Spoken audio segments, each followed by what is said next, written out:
Welcome back to the Living Diabetes podcast. Today we are covering one of the most important topics in diabetes management: exercise.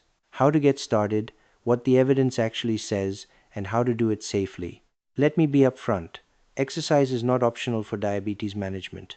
The evidence is overwhelming.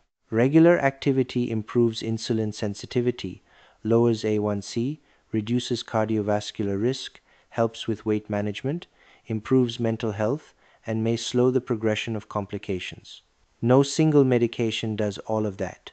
Exercise is the closest thing we have to a wonder drug for diabetes. But knowing exercise is beneficial and actually starting a sustainable routine are different things. Let us talk about how to begin. The first principle: something is always better than nothing. If you are sedentary, you do not need to start with an hour at the gym. A 10-minute walk after dinner is a meaningful starting point. Research shows that even short bouts of activity, as brief as 2 to 3 minutes every 30 minutes of sitting, improve blood sugar. The goal is to break inertia, not chase athletic performance. The American Diabetes Association recommends 150 minutes per week of moderate intensity aerobic activity spread over at least 3 days, with no more than 2 consecutive rest days, plus 2 to 3 resistance training sessions per week. That sounds like a lot, but 150 minutes is just over 21 minutes per day. A brisk walk around your neighborhood covers it. What does moderate intensity actually mean? Use the talk test. If you can talk comfortably but could not sing, you are at moderate intensity.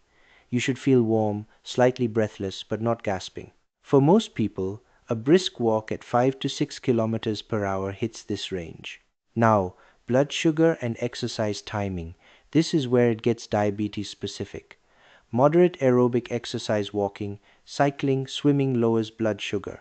Your muscles take up glucose for fuel, and the effect continues for hours after. For people on insulin or sulfonylureas, this creates a hypoglycemia risk. Check your blood sugar before exercise. If it is below 5.5 millimoles per liter, about 100 milligrams per deciliter, have a small carbohydrate snack. If you use a continuous glucose monitor, check the trend arrow. A downward trend is a signal to eat first. High-intensity exercise can temporarily raise blood sugar due to adrenaline and cortisol release. Normal, not harmful, but expected. Levels typically come down within an hour or two. The best time to exercise for blood sugar control is after meals.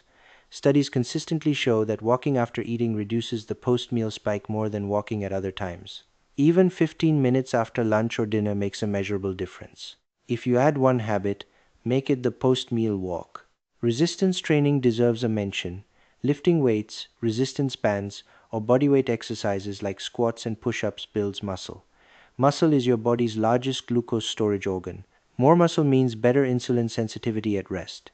The benefits last 24 to 48 hours after a session. Safety considerations: stay hydrated, wear appropriate footwear, especially with neuropathy, start gradually.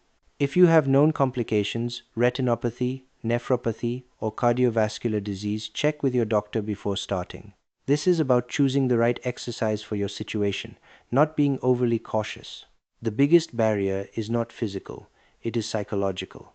Finding something you enjoy matters more than finding the theoretically optimal exercise.